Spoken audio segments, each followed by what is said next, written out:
আসসালামু আলাইকুম ওয়া রাহমাতুল্লাহ। আশা করি সকলে ভালো আছেন। যারা সৌদি আরবে ব্যবসা করতে চাচ্ছেন, সৌদি আরবে ব্যবসার অনেক আইডিয়া আছে। যেমন ভাঙড়ির ব্যবসা আছে।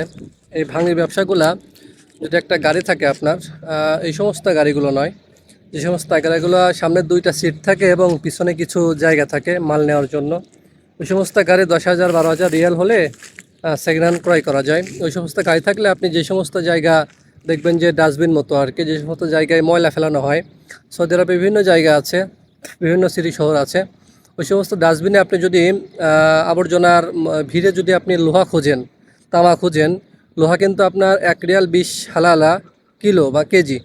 আর যে তামাগুলো আছে, তামা হচ্ছে আপনার 30 টাকা বা 32 টাকা কেজি রিয়াল।